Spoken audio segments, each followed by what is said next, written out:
Senhoras e senhores, como vocês já devem ter notado tanto pela thumb quanto pelo título, hoje veremos o florescer de um escritor em sua história. Caso não saibam, sejam bem-vindos à terceira parte da playlist de analisando a história do meu mano Dubs aqui do YouTube, seu Ragnarok fanmade, o Guerra do Valhalla, aqui no canal. Caso não tenha visto as duas primeiras partes, não se preocupe, esse vídeo pode ser visto sem a necessidade de ver os outros dois. Então vê esse aqui primeiro e depois, se tiver curiosidade, vai lá ver os outros. Já lembrando, não se esquece de dar like, se inscrever e compartilhar esse vídeo com os seus amigos que também gostam de escrever histórias, porque acima de tudo, esses vídeos são feitos para eu comentar e dar algumas dicas que eu acho que podem ser úteis para você, querido amigo escritor.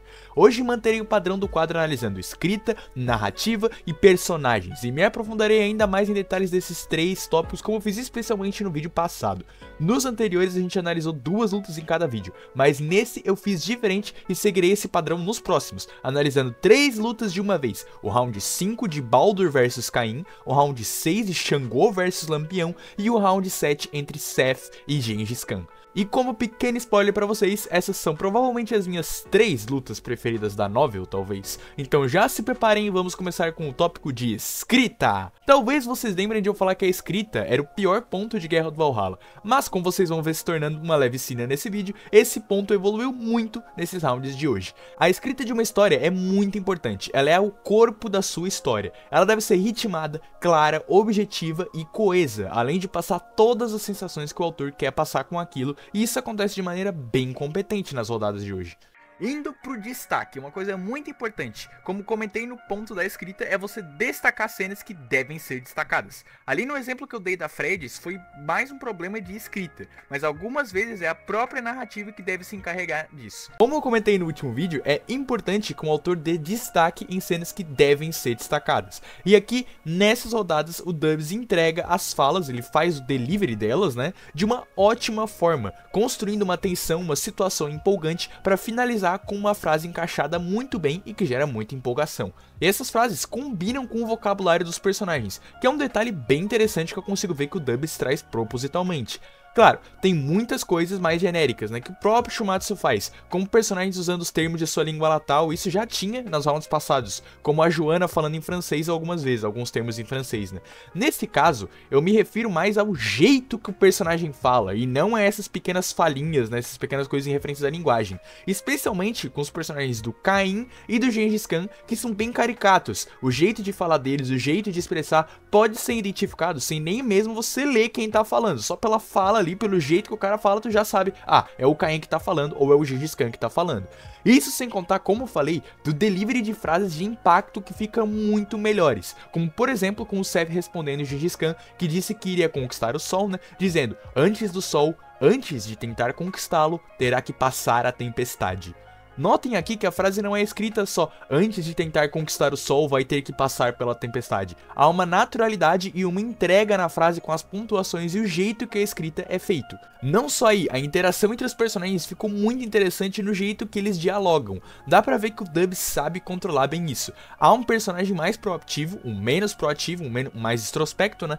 E eles não ficam só se concordando. O diálogo os demonstra também uma colisão de ideias entre eles. Apesar disso, nem tudo são flores. Algumas frases, por mais impactantes que sejam, e sejam bem entregues, ainda ficam semanticamente esquisitas, como por exemplo durante a luta de Caim e Baldur, onde o Caim libera sua marca do assassino e pergunta ao Baldur se ele tem muitos familiares. A resposta do Baldur é sim, e o Caim responde com: então não vou perder tempo pedindo perdão para tantas pessoas. Aqui, essa frase é impactante, ainda mais com a chegada, né, com o aparecer da marca, e o desenho do Dubs ajuda bastante nisso inclusive, mas a frase quebra um pouco a semântica dela. Aqui o uso do então dá a ideia de concordância. O então no começo gera esse sentimento de concordância ou de segmento ao sentido da frase anterior. No caso, então eu vou fazer isso, né? No caso dessa frase do Caim, seria melhor ele expressar discordância ou negativa primeiro, como por exemplo, é uma pena, não vou perder tempo pedindo perdão para tantas pessoas. Além disso, em alguns capítulos em específico, alguns errinhos de escrita acabam passando, mas não são regras na escrita de Guerra do Valhalla nessas análises. O problema maior mesmo pra mim é que, mesmo com o Dubs conseguindo usar bem a temporalidade da fala, com espaços para respiro, com o jeito de fala do personagem, algumas vezes isso escapa, como esse exemplo da tela que falta uma vírgula entre você e cara. Isso não é só picuinha de escrita, é como a frase em si é construída. Para finalizar o ponto da escrita, eu comentei no primeiro vídeo que a escrita também é muito voltada para a coreografia da luta, e dá pra ver nessas lutas específicas uma melhora considerável na coreografia, com não só cada luta tendo ali o seu estilo de combate, como com cada uma ficando bem claro o que tá acontecendo na maioria das vezes. A luta que talvez fique menos clara do que tá acontecendo é o round 7 entre Seth e Gengis Khan, mas isso acontece porque essa luta é a que mais tem momentos de combate que tem que ser detalhados com precisão. No geral, essa é a luta mais criativa nesse tópico, e sim, pra mim é a que tem a melhor coreografia, especialmente pelo jeito de lutar do Seth e principalmente do Gengis Khan. Eu ainda vou comentar um pouco mais sobre a coreografia dos outros rounds, especialmente do round 6 entre Lampião e Xangô, no próximo ponto. E falando dele, vamos direto pro ponto da narrativa.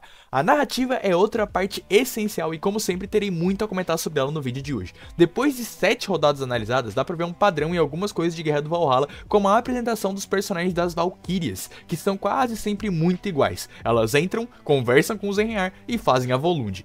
Isso é um padrão que se manteve bastante nos rounds 5 e 6, mas ali pro round 7 o padrão mudou, com o Gengis Khan já entrando na arena com a Volund e até a Valkyrie de um Einherjar, que ainda não lutou, aparecendo pela primeira vez no meio da luta, né, como uma telespectadora. Eu espero que esse padrão, né, da Valkyrie aparecendo na sala, conversando com o Einherjar, fazendo uma Volund, não se siga e tenha ali um pouquinho mais de criatividade, como teve agora na do Gengis Khan para as rodadas futuras. E já aproveitando essa cena da Valkyrie, é uma das muitas cenas que acabam quebrando um pouquinho o ritmo da luta. Guerra do Valhalla faz bastante cenas à parte da luta atual, né, separadas da luta atual, que acabam criando relações entre personagens, apresentando novos personagens ou preparando lutas futuras. E eu acho isso bom. O problema é fazer isso no meio do clímax ou da virada de uma luta. Os momentos que essas cenas chegam, no geral, têm influenciado menos a luta do que foi, por exemplo, com o round 4. Normalmente elas estão ocorrendo no começo dos capítulos, como uma construção de baixo ritmo ali para a leitura do capítulo. Mas ainda assim eu não gosto e acho que as cenas voltadas para a luta, como tem de vez em nunca, com especialmente a Athena, né, agregam mais a luta e a história no geral, deixando essas cenas de fora da luta para de fato depois da luta.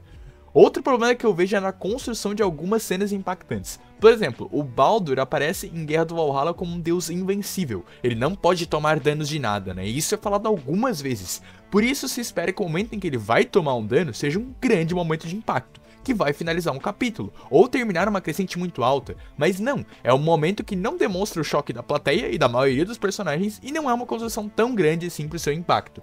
Um bom exemplo disso é em Shumatsu com o Hércules, que é acertado pelas facas do Jack e o capítulo acaba nessa crescente, com o Hércules sendo acertado de maneira inesperada. Porém, é com esse exemplo do Baldur que eu trago que eu acho que é a maior vantagem dessas 3 rodadas de hoje, que é a evolução notável da escrita e, óbvio, da narrativa. Se essa cena do Baldur, né, dele sendo ferido pela primeira vez, acontece no momento que a 7ª rodada foi escrita, pode ter certeza que ela teria mais build-up e impacto, porque as cenas importantes e relevantes da 7ª rodada têm justamente esse impacto. Então é bom ver que até nos pontos fracos, Guerra do Valhalla vai evoluindo pouco a pouco. Isso é uma clara consequência da jornada de um escritor constante. Quanto mais você escreve, melhor você fica, especialmente se você estiver consciente do que faz e de como faz isso, que nem o Dubs tá na sua história, pelo menos eu imagino. E por falar em escrever mais, um ponto que eu já bati e vou continuar batendo na tecla são os flashbacks dos personagens, que são muito importantes, mas também muito longos, o que atrapalha um pouquinho, né, naquela questão do pacing, do ritmo da história. Não entenda errado, flashbacks longos, quando necessários e bem feitos, são bem-vindos. O flashback do Caim, por exemplo, pra mim é bem acertadinho, ele mostra o que tem pra mostrar e não enrola muito. Claro, assim como os outros, eu ainda acho que o dele ali, um editor afiado, falaria corta isso, corta aquilo, e deixaria ele um pouco mais palatável, né, com um ritmo um pouquinho melhor. Mas ainda assim é um flashback coeso e bem feito. Apesar disso, nessas 3 rodadas, e portanto 6 flashbacks, 7, porque o Lampião tem 2, né? Temos alguns que não são assim tão bons, como o do Baldur e o do Xangô. O do Baldur eu achei bem fraco porque ele é basicamente uma copia e cola da mitologia. E claro, não tem nenhum problema seguir a mitologia, mas pra quem já sabe como ela é, tem pouco a agregar em si no personagem. E outro que eu achei bem fraco foi o do Xangô, que no geral é só uma exposição bem longa de personagens que ele conhece, e no geral é muito personagem com nenhum sendo marcante ou carismático. E eles também ficam ruins porque acabam sendo ofuscados pelos bons flashbacks dos seus adversários, Caim e Lampião, que talvez tenha o melhor flashback com mais altos e baixos da obra até agora. O flashback do Lampião é muito melhor escrito que os outros, por ter cenas detalhadas, com propósitos, não só sendo texto corrido narrando fatos. Porém, ele ainda é muito longo e eu não vejo necessidade de demonstrar tudo, porque deixa a leitura cansada. Por exemplo, o flashback do Lampião poderia ser dividido em 3 atos: a sua infância e o surgimento dele como cangaceiro, sendo o primeiro ato, a dinâmica dele com o seu grupo, onde a história demonstra mais interações com o resto do bando, e, no terceiro ato, a morte dele. Desses 3, a infância faz sentido estar porque conecta com o ideal de justiça do Lampião, que é ali toda a temática da luta. E a morte também tem que ficar por esse mesmo motivo.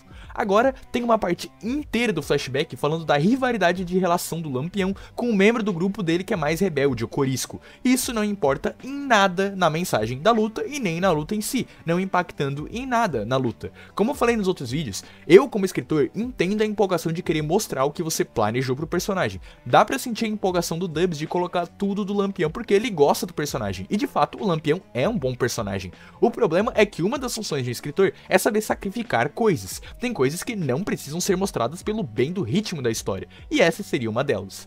Vocês devem ter notado que eu falei do flashback de todos do round 5 e 6, mas eu não falei do round 7. Isso se deve porque o flashback do Seth e do Gengis Khan são bem completinhos e competentes. O do Seth eu até vejo ali um nível muito bom de escrita, e o do Gengis Khan eu também acho bastante competente. De novo, muito longos, mas muito competentes, especialmente o do Seth, que constrói muito bem a relação dele com o Ra. Mas antes de eu ir falar dos personagens, eu vou pegar um tempinho pra falar de algumas decisões artísticas que o Guerra do Valhalla optou por fazer nessas rodadas.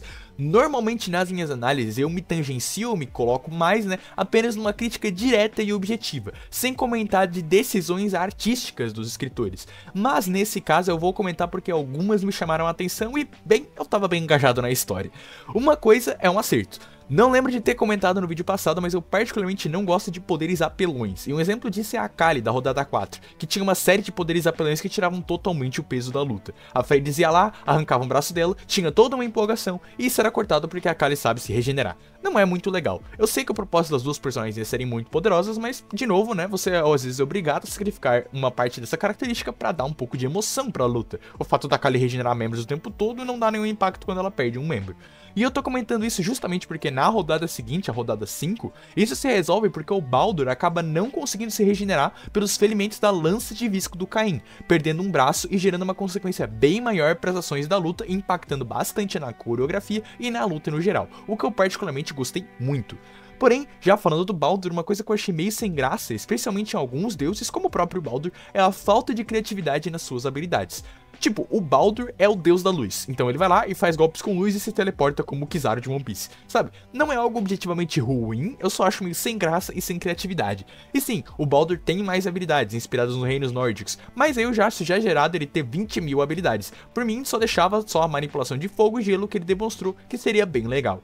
Por exemplo, seguindo nisso do exagero, temos a rodada 6. O Lampião começa a luta usando revólveres e posteriormente usa sua carabina e uma faca também. E a luta dele com o Xangô fica muito interessante por causa do Lampião. O Xangô teleporta, taca raio, taca fogo, faz o cacete todo, e o Lampião, que é bem mais simples, traz maior interesse por ter um estilo de luta único, criativo e que não é exagerado. Eu particularmente prefiro bem mais assim, e por isso eu fiquei meio bolado quando o Lampião revela um braço demoníaco e a luta entre os dois vira uma luta de Dragon Ball digna de rajadas de fogo dos dois lados, sabe? Se a luta tivesse se mantido no combate com armas, carabinas e etc, eu acharia muito melhor. E por exemplo, isso acontece na 7ª rodada, acho que já tá na cara qual é a luta que eu mais gostei, Aqui a luta começa focada em velocidade, técnicas marciais, destreza com armas e termina exatamente dessa forma. O Gengis Khan não lança um Kamehameha e o Seth não lança o vazio roxo nem nada assim. Massa imaginária, vazio roxo. E já falando em Gengis Khan e Seth, vamos direto pro ponto que costuma ser o melhor ponto de guerra do Valhalla, os personagens. Falando nos personagens, evidentemente eu tratarei dos 6 principais das 3 rodadas analisadas, o meu mano Caim e o Baldur, Lampião e Xangô, e Seth e Gengis Khan. E já falando de algo legal dos personagens, como uma inspiração de Shimatsu, Guerra do Valhalla é um torneio de arena, e eu sempre achei meio sem graça que a entrada dos personagens sempre foi muito simples, pouco impactante, mas nessas rodadas isso mudou bastante. A entrada na arena de Gengis Khan e Lampião são muito boas, são bem marcantes. Isso além só da entrada, a introdução, ou seja, aquela primeira primeira cena de aparição, né, de alguns personagens, como o próprio Gengis Khan e também o Seth, são muito boas e muito impactantes, com o Mana acorrentado e o Seth fazendo uma aparição surpresa muito impactante e bem descrita. Apesar disso, algumas vezes eu ainda vejo o problema do pacing, né, com a introdução do Lampião e do Shango sendo interpelado por um monte de cenas meio aleatórias para a luta em si. Agora falando do personagem das rodadas, os três humanos, Caim, Lampião e Gengis Khan, são muito bons. Caim e Lampião são bem escritos, tendo uma boa ideologia, são bem trabalhados na história e tem bastante destaque. E em contraparte, os dois adversários divinos, Baldur e Shango, são bem fraquinhos, não tendo tanto trabalho e no geral não conseguindo se conectar tanto com o leitor, ao menos eu não me conectei tanto. Houve uma tentativa ali com o Shango de fazer uma conexão dele com o seu panteão, tipo Shiva com os hindus no mangá original de Shumatsu, mas como falei no flashback, acho que isso não só cumpre quando é só exposição.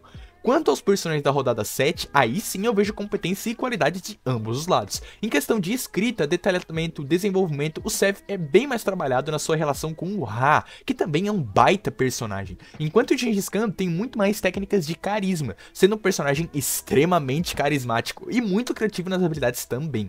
Eu particularmente acho que a sétima rodada é o melhor equilíbrio, o Seth pega um pouquinho mais do desenvolvimento da nuance, né? O Gengis Khan carrega no carisma e ambos se equivalem, além do próprio Gengis Khan ter ali um certo desenvolvimento dele com a sua Valkyria, que como sempre as Valkyrias são bem trabalhadas em Guerra do Valhalla. E para ilustrar bem isso, pela primeira vez no quadro eu vou fazer uma tier list rapidinha dos meus personagens preferidos. Para as primeiras rodadas eu deixaria assim, adicionando a terceira e a quarta rodada ela ficaria assim. E agora, com os novos personagens dessa review, a tier ficaria recheada com bastante gente nos extremos. Baldur e Shango no ruins, né? Lampião ali bem colocado com o Barba Negra e o Leviatã, e Sheds, Caim e Seth ficando lá em cima, muito próximos do Gengis Khan, que eu colocaria como meu preferido, apesar de ter dúvidas entre ele e o Caim.